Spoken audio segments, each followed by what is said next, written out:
Amém, meus amigos? Vocês estão felizes ainda? Bom de novo, vocês estão felizes ainda? Meu Deus, como é bom estar aqui com vocês. Antes de qualquer coisa, você pode fechar os seus olhos de novo para a gente orar, parecer que nós é crente mais um pouquinho. Feche os olhos aí, vamos lá. Jesus, obrigado, Pai. Queria que você começasse a orar junto comigo, vamos lá. Jesus, obrigado por quem o Senhor é, obrigado pelo teu amor, obrigado por tudo que o Senhor tem feito nas nossas vidas. Jesus, não me deixe atrapalhar o que o Senhor quer falar, o que o Senhor quer fazer aqui nessa tarde. Em nome de Jesus, papai, aumenta a sensibilidade dos nossos corações agora, para que nós possamos discernir o que o Senhor quer fazer aqui, Pai. Em nome de Jesus, papai, nós te damos honra, nós te damos glória, nós te engrandecemos aqui nessa tarde, em nome de Jesus, papai. Abra os nossos corações, o Senhor é o principal nessa tarde, em nome de Jesus, você pode aplaudir Jesus mais uma vez.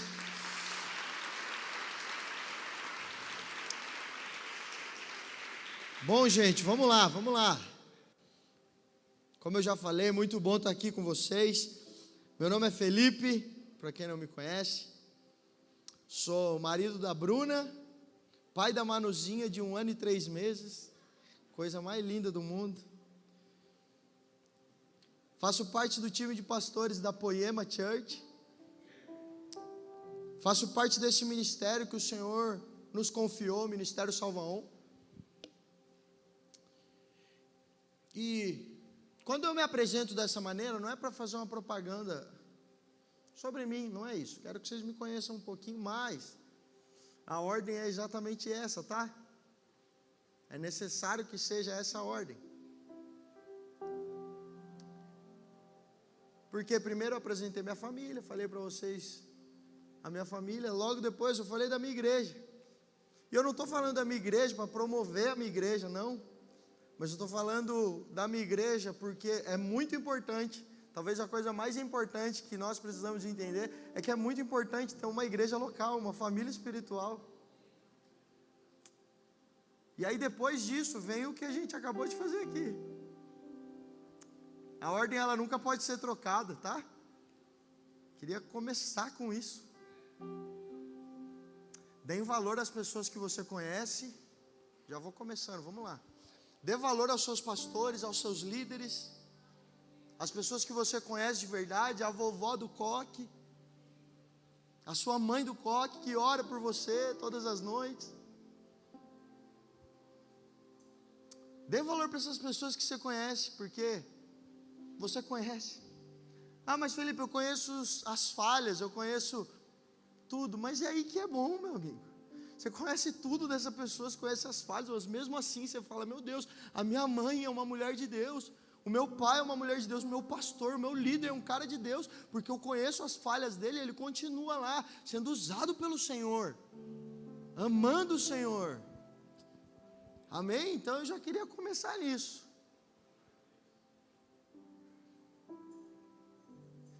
Hoje em dia, a primeira pergunta que eu faço para alguém que eu conheço, para algum ministro, é de que igreja você é? Porque isso mostra sobre a identidade da pessoa. Então, muito feliz de estar aqui em uma igreja local, com pessoas que amam a sua igreja local, e é isso aí, meus amigos. Vocês estão felizes ainda?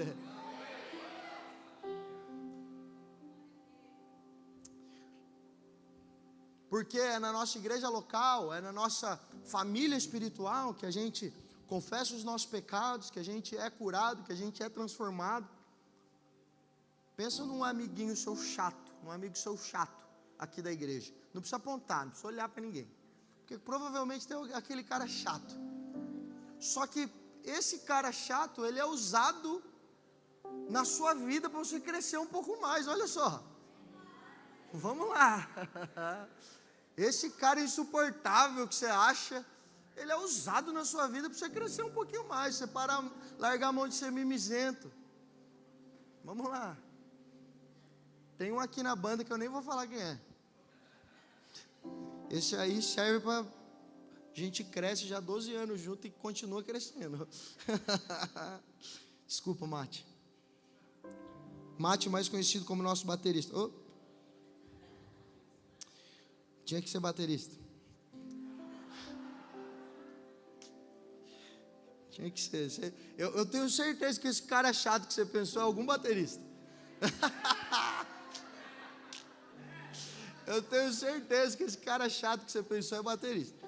Mas vamos lá, vamos prosseguir. Para que não entramos em conflito. Esse não é o meu papel aqui nessa noite, nessa tarde. Ah, Jesus. Então, falando um pouco sobre igreja local, sobre confessarmos os nossos pecados, sobre crescermos, sobre sermos curados. Eu lembro que quando o Senhor me deu essa palavra que eu vou falar para vocês, quando o Senhor falou comigo sobre essa palavra que eu vou falar com vocês, o Senhor tocou muito forte no meu coração para que eu pudesse relembrar. Relembrar o que, Felipe? A gente vai ver aqui. Mas primeiro Jesus falou comigo, primeiro Jesus moeu o meu coração, antes de eu poder falar com vocês. Então essa pregação, essa palavra tem a ver com ensinar alguns porquês. Então se você veio com alguns porquês nessa noite, tem uns que você nunca vai encontrar resposta. Tem outros que dá para encontrar resposta. Então talvez esse porquê que você pode ter vindo, pode ser que tenha uma resposta hoje. Eu queria que você abrisse comigo em Levítico, capítulo 1. Levítico, capítulo 1.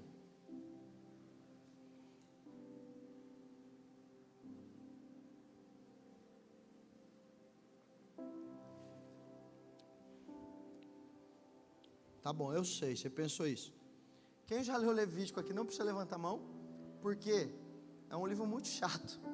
Jesus tem que dar graça para nós, então pede graça para o Senhor, mas leiam Levítico. Pede graça para o Senhor, fala: Jesus, me ajuda a ler Levítico. Uma dica: não leiam Levítico antes de dormir, senão, sabe quando você deita na cama e vai ler a Bíblia? Não leiam Levítico, ou então se você quer ter sono, lê Levítico, que aí você vai dormir igual uma pedra. Mas, toda vez que você for ler Levítico, peça graça para o Senhor, porque a gente está acostumado a, vamos ler só o Novo Testamento, mas gente, vocês vão entender tudo aquilo que a gente está falando do Novo Testamento, tudo que está no Antigo Testamento. Então, peçam graça para o Senhor para ler Levítico, tá? Eu estou falando aqui porque eu estou abrindo meu coração para vocês. É difícil, mas leiam. Vamos lá.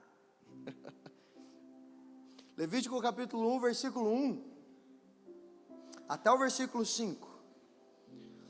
Da tenda do encontro, o Senhor chamou Moisés e lhe ordenou: diga o seguinte aos israelitas: quando alguém trouxer um animal como oferta ao Senhor, que seja do gado ou do rebanho de ovelhas, se o holocausto for de gado, oferecerá um macho sem defeito. Ele apresentará à entrada da tenda do encontro, para que seja aceito pelo Senhor. E porá a mão sobre a cabeça do animal do holocausto, para que seja aceito como propiciação em seu lugar. Então o novilho será morto perante o Senhor, e os sacerdotes, descendentes de Arão, trarão o sangue e o derramarão nos lados do altar, que está na entrada da tenda do encontro. Vamos lá. Eu quero ser bem didático aqui nessa tarde. Meus amigos, o livro de Levítico, que eu falei para vocês, que é um pouquinho difícil de ler, ele nada mais é do que um manual de instrução. Olha que poderoso. É um manual de instrução em como adorar ao Senhor. De como o povo de Israel poderia pedir perdão pelos seus pecados. Olha que forte isso. Precisava de um manual de instrução para que eles pudessem adorar. É a mesma coisa que eu chegar aqui para vocês e falar: o manual de instrução dessa noite para adorar o Senhor é levantar a sua mão, é cantar 3 ou 4 canções antes para preparar a palavra e tal. Que, pelo amor de Deus, não é isso, tá?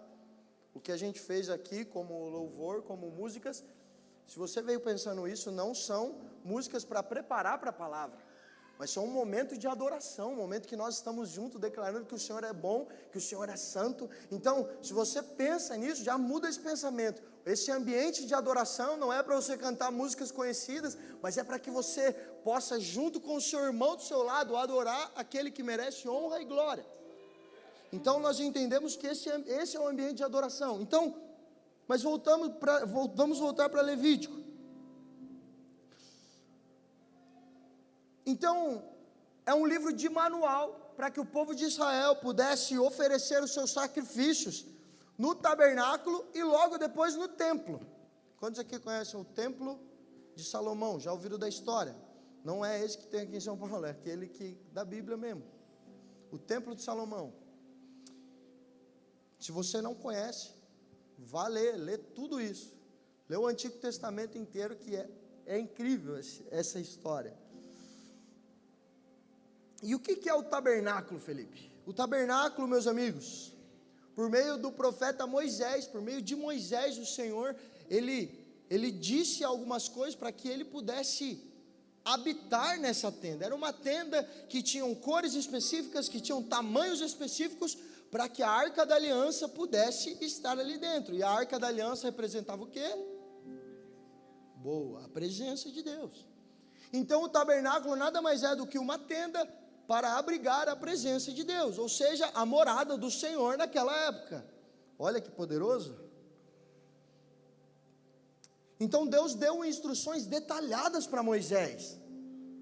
Eu quero que você faça assim, assim, assim, assim, desse jeito, cor tal, cor de tecido, essa cor, aqui, assim, assim. Então, agora que eu já expliquei um pouco do que é o tabernáculo, esse texto de Levítico que a gente acabou de ler, vocês estão felizes ainda? Vocês estão comigo? Vamos lá. Esse texto de Levítico, ele fala sobre o holocausto ou a oferta queimada, que se chama assim porque o animal era queimado inteiro, como um ato de louvor e adoração. Então era dessa maneira que eles adoravam ao Senhor. Olha o trampo que era adorar o Senhor. Vamos lá. A gente acabou de ler nesse texto, no versículo 4, diz que, vamos ler o versículo 4 de novo. E porá a mão sobre a cabeça do animal do holocausto, para que seja aceito como propiciação em seu lugar. O povo de Israel, para adorar ao Senhor, para ser perdoado seus pecados, ele pegava o seu animalzinho de melhor qualidade, colocava a mão sobre a cabeça desse animalzinho. Por que esse ato de colocar a mão na cabeça do animalzinho? Para que pudesse passar todos os seus pecados, todo o seu ser. Era como se o animalzinho representasse aquele cara, aquela pessoa. Vocês estão entendendo isso?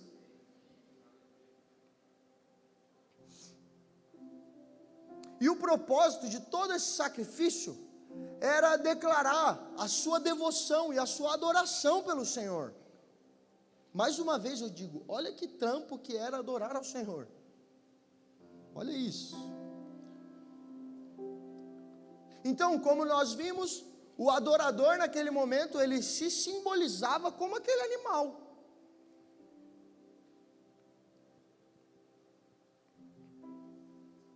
Então, vamos recapitular até aí.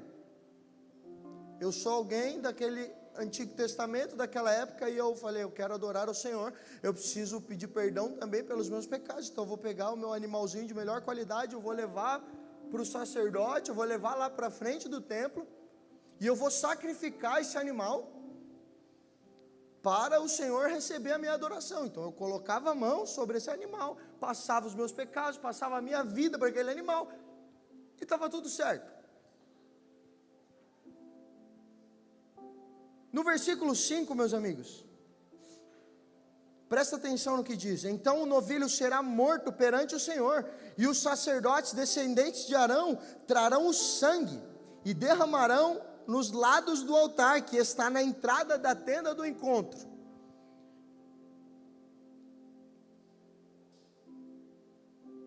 Então no versículo 5 a gente pode ver que essa parte do sangue, ela é a parte mais importante do sacrifício, é a parte mais incrível do sacrifício. A gente fica falando de matar o animalzinho, do sangue do animalzinho, hoje tem que tomar um pouco de cuidado, né? Luiz Amel está por aí.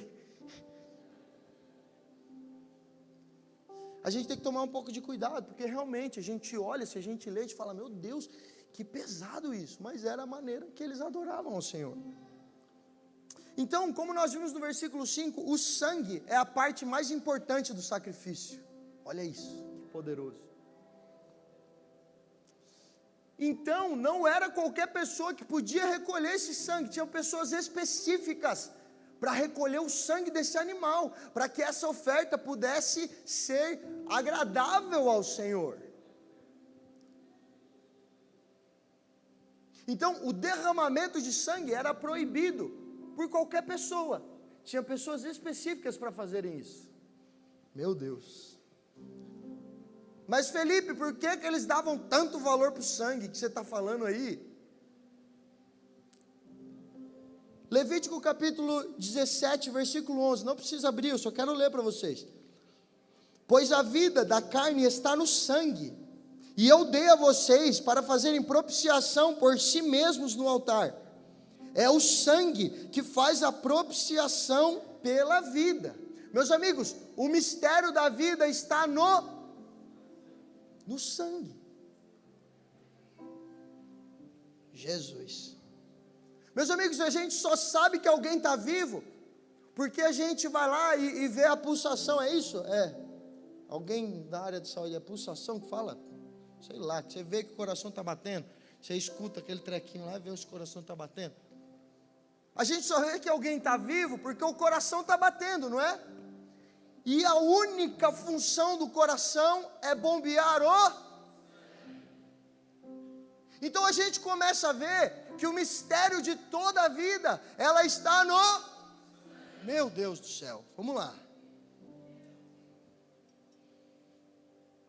E é por isso que o derramamento de sangue era eficaz para perdoar todos os pecados. Meu Deus, o derramamento de sangue do cordeirinho era eficaz para perdoar todos os pecados. Meu Deus. E principalmente, reconciliar a pessoa com Deus. Olha só que poderoso. Vamos continuar lendo Levítico? Vamos lá, peça graça para o Senhor aí. Levítico capítulo 1 ainda, só a continuação, versículo 6. Depois se tirará a pele do animal, que será cortada em pedaços. Então os descendentes do sacerdote Arão acenderão o fogo do altar e arrumarão a lenha sobre o fogo. Em seguida, arrumarão os pedaços, inclusive a cabeça e a gordura, sobre a lenha que está no fogo do altar. As vísceras e as pernas serão lavadas com água, e o sacerdote queimará tudo isso no altar. É um holocausto, oferta preparada no fogo, de aroma agradável ao Senhor. Então, vamos por partes aqui.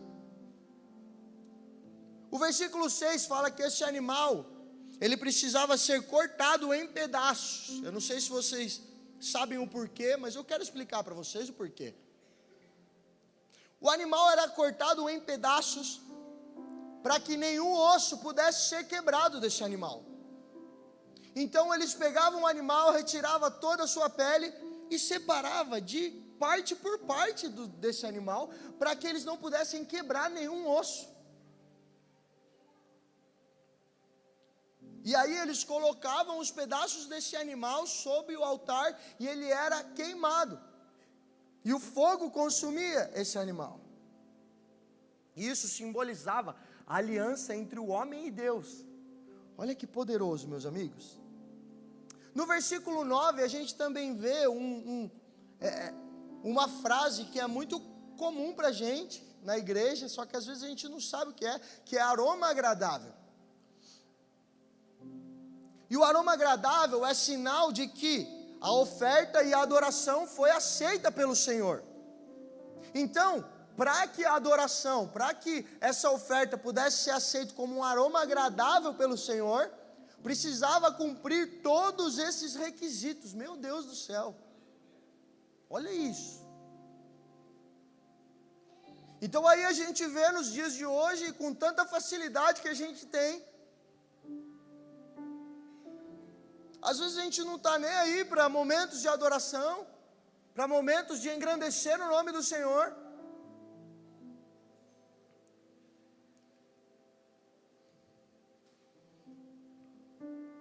Meus amigos, o resumo disso tudo que eu acabei de falar para vocês, é que o povo de Israel na época da lei, o povo do Senhor na época da lei, ele precisava simbolizar a sua vida, sendo queimada e morta pelo perdão dos seus pecados.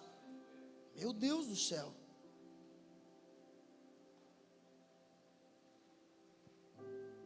Então o povo de Deus naquela época, ele precisava se simbolizar sobre um animal. E aí, meus amigos, eu quero relembrar algo para vocês que já sabem toda essa história, e eu quero ensinar algo para vocês que nunca tinham ouvido ou escutado sobre isso. Porque nesse tempo o Senhor me falou: Felipe, eu preciso que você relembre disso. Então, em nome de Jesus, que agora seu coração possa estar atento para relembrar tudo isso que eu vou falar para vocês agora. E que vocês que não sabem e não têm nem noção de tudo que eu estou falando, que o Senhor abra o seu coração agora, para que você possa entender isso, em nome de Jesus. E o que eu quero relembrar, o que eu quero ensinar para vocês nessa tarde? Isaías capítulo 53, versículo 2. Meu Deus do céu.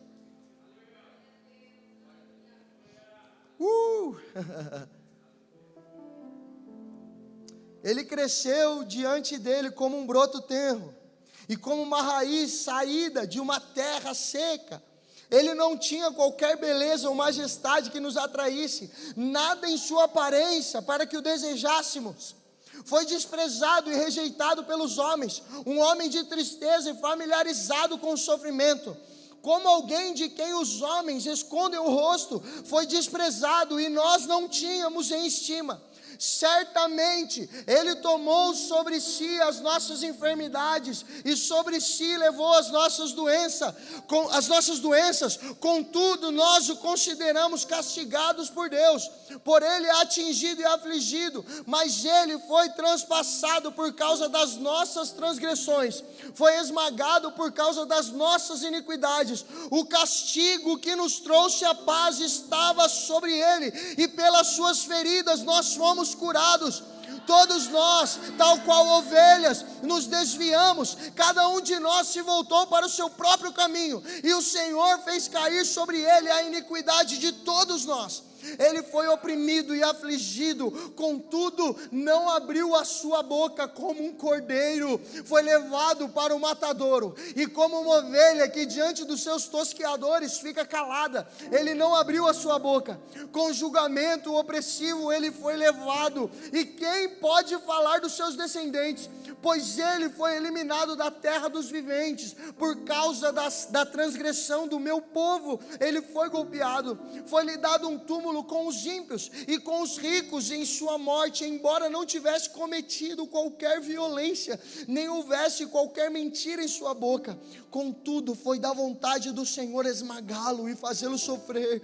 E embora o Senhor faça da vida dele uma oferta pela culpa, ele verá a sua prole, prolongará os seus dias, e a vontade do Senhor prosperará em sua mão. Depois do sofrimento, a sua alma, ele verá a luz e ficará satisfeito pelo seu conhecimento. Meu servo justo justificará a muitos, ele levará a iniquidade deles. Por isso eu lhe darei uma porção entre os grandes, e ele dividirá os despojos com os fortes, porquanto ele derramou a sua vida até a morte, e foi contado entre os transgressores, pois ele carregou o pecado de muitos, e intercedeu pelos transgressores. Meu Deus do céu.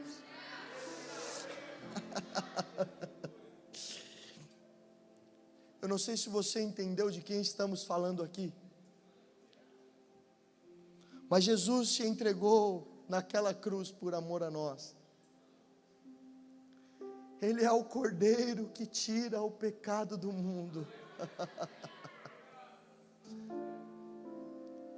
Agora nós já não precisamos mais representar as nossas vidas em um cordeirinho, porque existiu um cordeiro puro, um cordeiro santo, um cordeiro que entregou a sua vida por amor de mim e de você. Ele entregou a sua vida por causa dos nossos pecados. O castigo que nos trouxe a paz estava sobre ele. Meu Deus!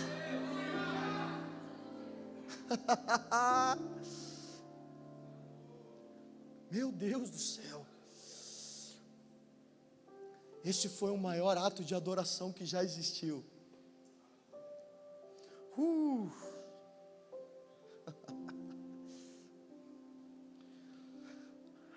É como eu falei para vocês, se a gente acha que a adoração tem a ver com 3 ou 4 canções cantadas antes da palavra, você está completamente enganado, porque a adoração tem a ver com carne morta. É como a gente falou aqui antes dos dízimos e das ofertas. Muitos falaram o que nos separa de viver uma vida com o Senhor, uma vida com propósito. Alguém falou aqui, as nossas vontades. Então as nossas vontades, elas acabam nos tirando do propósito do Senhor. Só que a adoração, quando nós temos um coração de adorador, nós entendemos que as nossas vontades, elas precisam estar mortas, para que a vontade do Senhor prevaleça em nós. Jesus. Adoração tem a ver com matar as nossas vontades, para que a vontade dele prevaleça.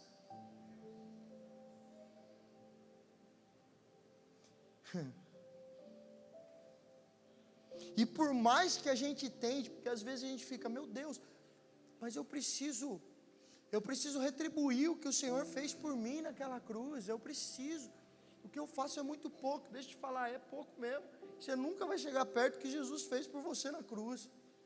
Eu não sei de onde você saiu, como está a sua vida, o que você fez hoje antes de vir para cá, mas o Senhor morreu por você, por amor a você.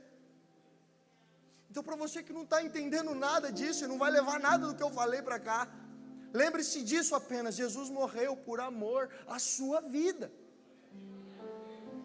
Jesus morreu porque Ele te ama de uma forma absurda, que deu a sua vida. Olha que poderoso isso. Vocês estão felizes ainda? Posso continuar aqui? Meu Deus.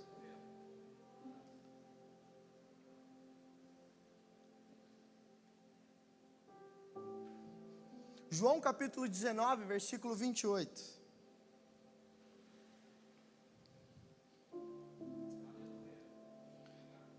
João capítulo 19, versículo 28. Prestem bastante atenção nisso também. Aí, ó, tá aqui. Mais tarde, sabendo então que tudo estava concluído, para que a escritura se cumprisse, Jesus disse: tenho sede. Estava ali uma vasilha cheia de vinagre. Então embebedaram uma esponja nela, colocaram a esponja na ponta de um caniço de isopo e a ergueram até os lábios de Jesus. Tendo provado, Jesus disse: está consumado. Com isso, curvou a cabeça e entregou o Espírito. Versículo 31.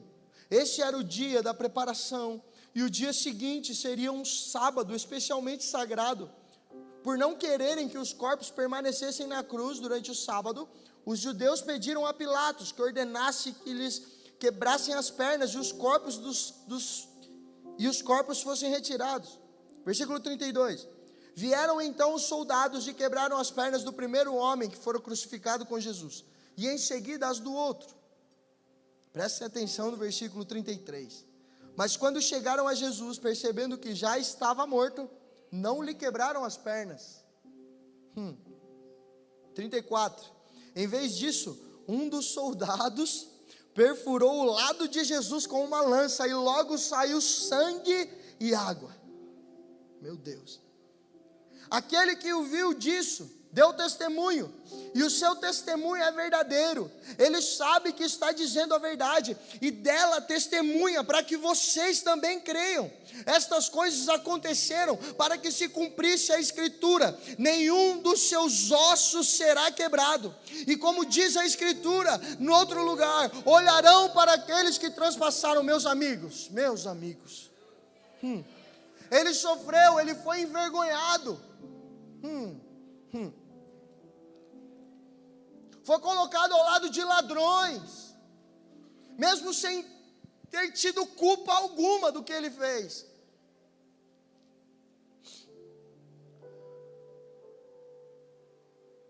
Foi condenado à morte, sendo inocente, mas mesmo assim ele fez, porque ele nos ama. Vamos lá. E olha só que incrível, ele não só foi morto, mas ele derramou o seu, meu Deus do céu. E esse soldado que diz no versículo 35, ele representa a minha vida e a sua vida. Por que isso, Felipe? Por que ele representa a minha vida? Eu não sei se vocês perceberam nessa história, mas eles quebraram a perna do primeiro ladrão, do segundo ladrão, e quando eles foram em Jesus, eles não quebraram as pernas de Jesus, ele não quebrou nenhum osso, para que se cumprisse essa Escritura, que não quebrasse nenhum osso. Mas aí, meus amigos, aquele soldado, ele colocou a lança ao lado de Jesus, e quando ele perfurou, saiu sangue e água naquele soldado. Mas como nós tínhamos falado no começo, o sangue representa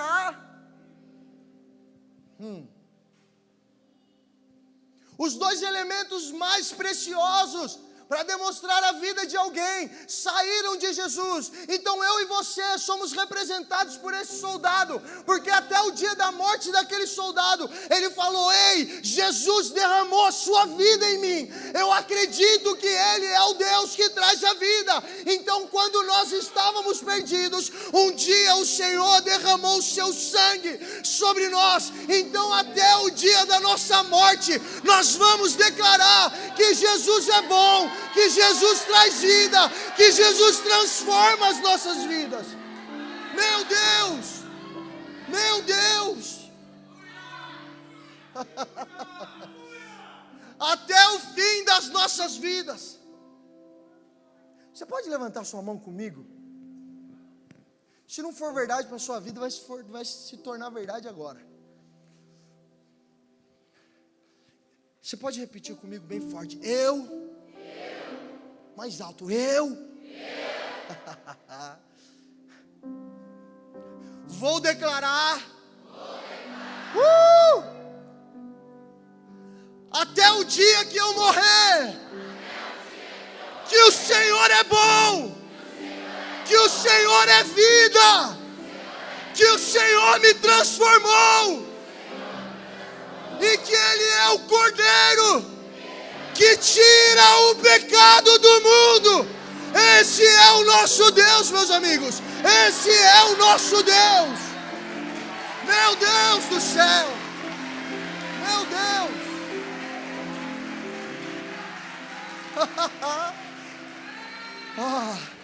Vocês estão felizes ainda? Meu Deus. Jesus, obrigado por isso.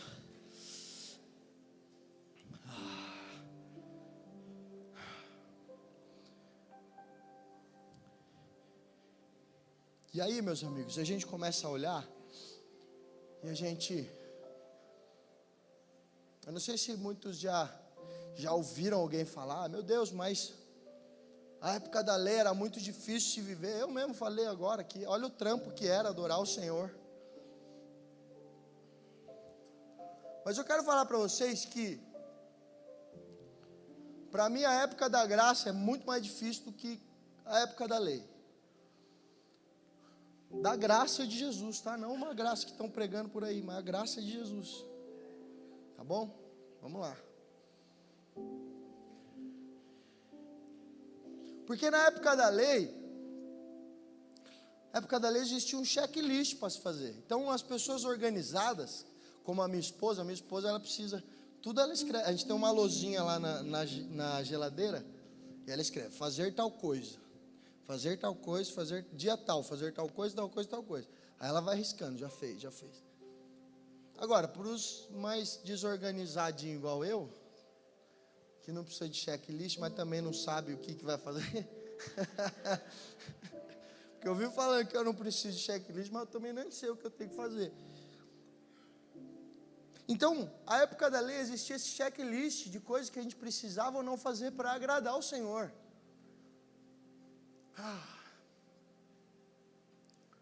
Só que na época da graça é amar ao Senhor teu Deus sobre todas as coisas.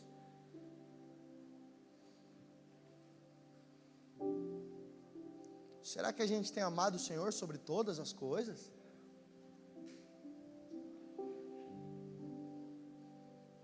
A graça existe um peso que a gente olha, um peso que a gente mesmo coloca sobre isso, porque uma vida com Jesus, ela não é fácil, mas ela é leve. Vamos lá?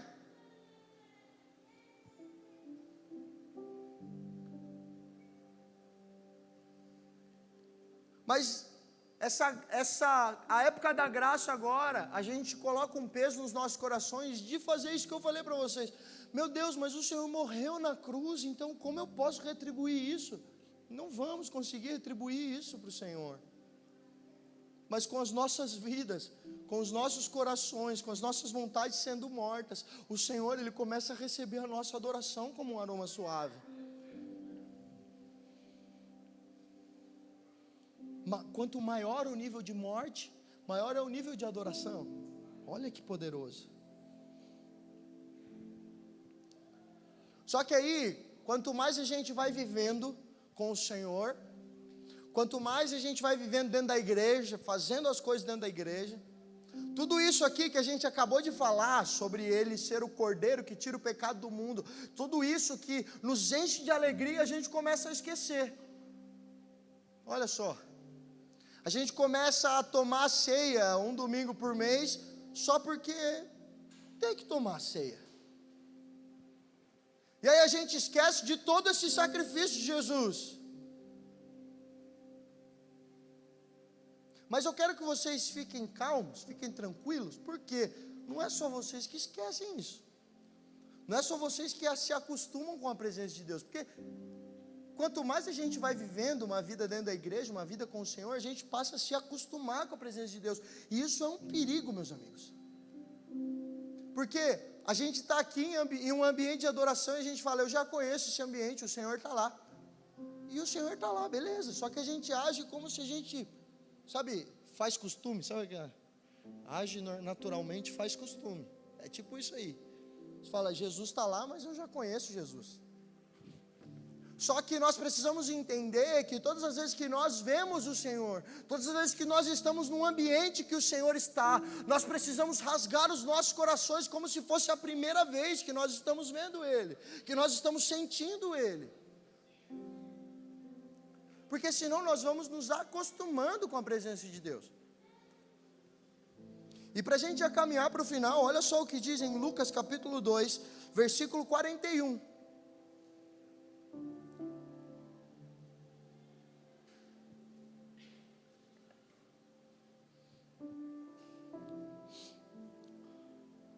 Todos os anos, seus pais iam a Jerusalém para a festa da Páscoa. Quando ele completou 12 anos de idade, eles subiram à festa, conforme o costume. Terminada a festa, voltando seus pais para casa, o menino Jesus ficou em Jerusalém sem que eles percebessem. Olha que precioso isso, para entendermos esse contexto. Pensando que ele estava entre os companheiros de viagem, caminharam o dia todo, então começaram a procurá-lo entre os seus parentes e conhecidos. Versículo 45, não encontrando, voltaram a Jerusalém para procurá-lo. Depois de 3 dias, o encontraram no templo, sentado entre os mestres, ouvindo-os e fazendo-lhes perguntas. Todos os que ouviam ficavam maravilhados com o seu entendimento e com as suas respostas. Quando seus pais o viram, ficaram perplexos. Sua mãe lhe disse, filho, por que você nos fez isso? Seu pai e eu estávamos aflitos à sua procura. Versículo 49, ele perguntou, por que vocês estavam me procurando? Não sabiam que eu devia estar na casa do meu pai? Mas eles não compreenderam o que lhes dizia. Então foi com eles para Nazaré, e era-lhes obediente. Sua mãe, porém, guardava todas essas coisas em seu coração. Jesus ia crescendo em sabedoria, estatura e graça diante de Deus e dos homens. Vamos lá. Essa história é o dia que os pais de Jesus perderam Jesus na multidão. José e Maria tinham uma única coisa para fazer. Pense comigo. Eu morro de medo de um dia acontecer isso comigo, porque eu sou meio desligado. E eu tenho medo do dia que a Manu for para a escola, eu esquecer ela na escola. Eu acho que isso vai acontecer. Já estou me preparando psicologicamente. Porque minha mãe me esquecia na escola direto. Eu ficava 1 hora depois, ela ia me buscar 1 hora depois que todo mundo já tinha ido embora. Então eu morro de medo disso acontecer. Mas pensem, José e Maria tinham uma única coisa a fazer, cuidar de Jesus, cuidar de Deus. Eles perderam Deus. Eles perderam. Mas olha o porquê que eles perderam Jesus. Versículo 44 de novo. Ó, pensando que ele estava entre os companheiros de viagem, caminharam o dia todo. Então começaram a procurá-lo entre os seus parentes e conhecidos. Eles achavam que Jesus estava no mesmo lugar que eles vieram. Olha só que poderoso. Eles falaram, ei Jesus. Provavelmente eles pensaram, Jesus estava lá com os primos dele, estava lá brincando, estava lá andando, então Jesus está lá, e eles nem se preocuparam em procurar Jesus. No final do dia, um dia inteiro se passou, e aí eles falaram, cadê Jesus? E eles demoraram mais 3 dias para achar Jesus.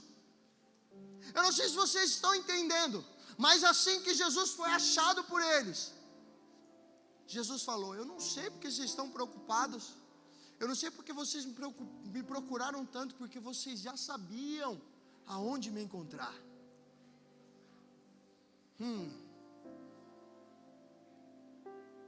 Esse mesmo Jesus que muitas vezes na nossa caminhada nós o perdemos de vista.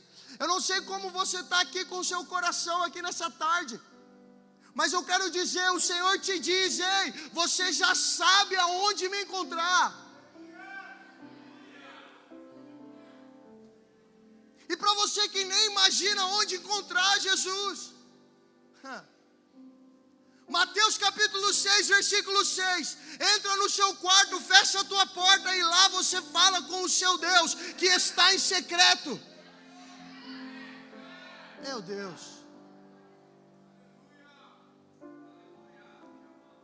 Nós vivemos aqui na igreja algo que nós precisamos viver em secreto. Então eu não sei como você está aqui hoje. Eu não sei se você já viveu experiências incríveis com o Senhor um dia, ou se você nunca viveu. Mas eu quero que o seu coração nesse momento exista um fogo cerrado em seu peito, que não te dê descanso. E quando você sair daqui nessa noite, o primeiro lugar que você vai olhar é o seu quarto, é o seu momento com o Senhor. Porque é lá que Ele está. Não importa onde você tenha perdido Ele, mas você sabe agora onde encontrá-lo novamente.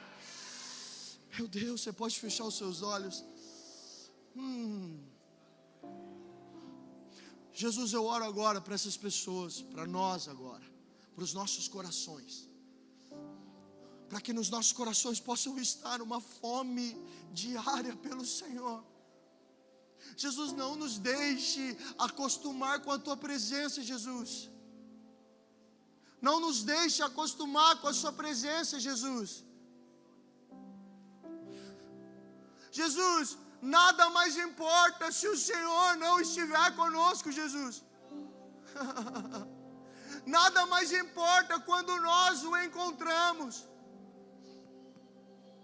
Coloca no nosso coração agora. Coloca no nosso coração agora que o reino do Senhor é como alguém que encontra uma pedra preciosa, um tesouro precioso. Vai e volta para a sua vida, vende tudo o que tem, porque nada mais importa. vai e compra a terra que encontrou o tesouro.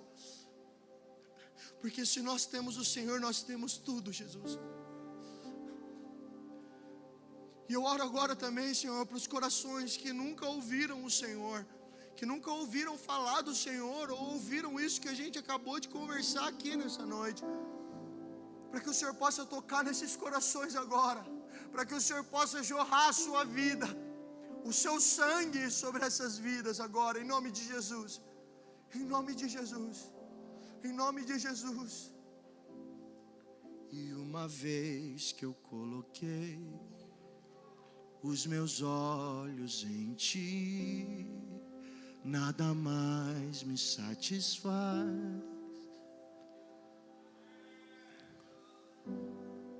E uma vez que eu coloquei os meus olhos em Ti, nada mais me satisfaz.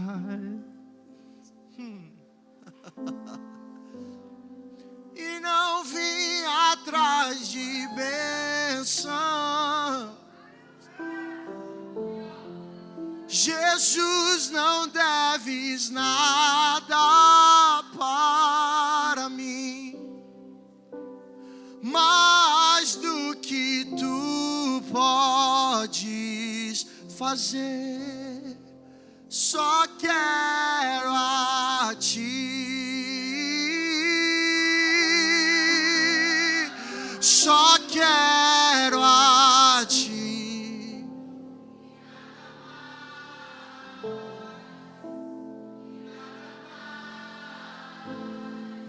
Nada além de Ti.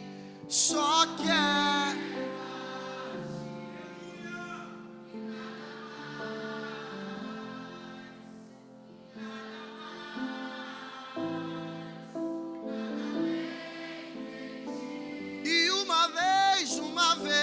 Eu coloquei os meus olhos em Ti, nada mais me satisfaz.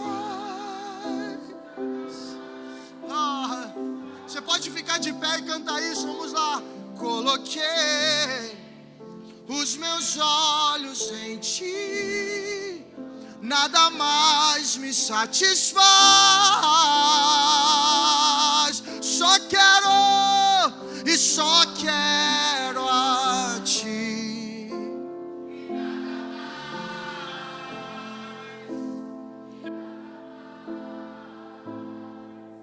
Nada além de Ti, só quero a Ti.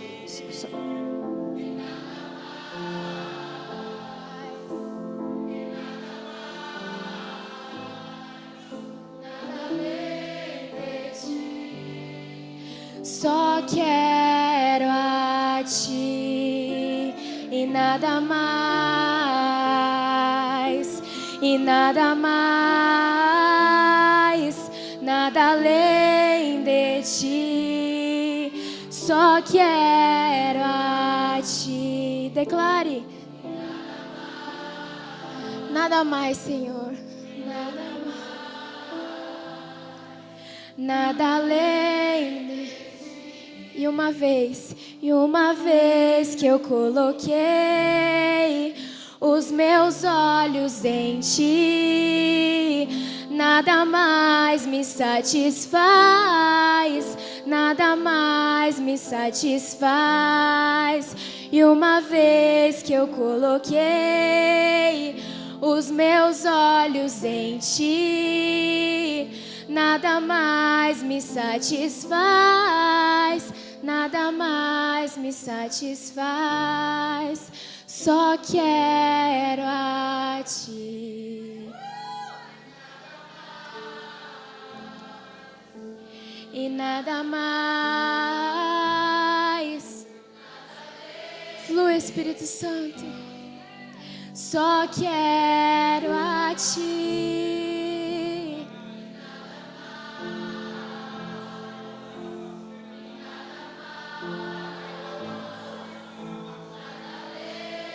Continua que tá lindo. Só quero a Ti e e nada mais. Só Ele basta. Nada além de ti, só quero a ti e nada mais, e nada mais, nada além de ti. Amém. Aplauda mais uma vez o nome do Senhor. Ah, Jesus, que presença! Aleluia! Aleluia! É isso, gente. Quero saber quem ainda está animado aí. Vocês estão animados? Nós já alimentamos o nosso espírito e agora nós vamos fazer aquela pausa para alimentar o buchinho, né, minha gente? Que ó, tem que alimentar, né? Então, gente, ó, lá fora tem uma cantina top esperando vocês, um docinho. Então, vocês aproveitem agora para ter um momento de comunhão, conhecer pessoas novas, entendeu? Porque eu vi que tem uma galera diferente aqui, que eu acho que muitos de vocês não conhecem, viu, jovens fuxiqueiros da sede? Cadê a galera de Peruíbe?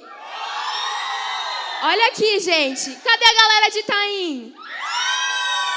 Tá vendo só, gente? Então, ó, vamos todo mundo interagir, se conhecer, tirar foto. Aproveita e paga aquela coquinha pro seu amigo, porque ele merece, um bolinho. E logo mais nós voltamos para a nossa segunda sessão. Não se distraia, porque a segunda sessão vai ser mais intensa, viu, gente? Então, bora lá agora fazer essa pausa e voltamos já já.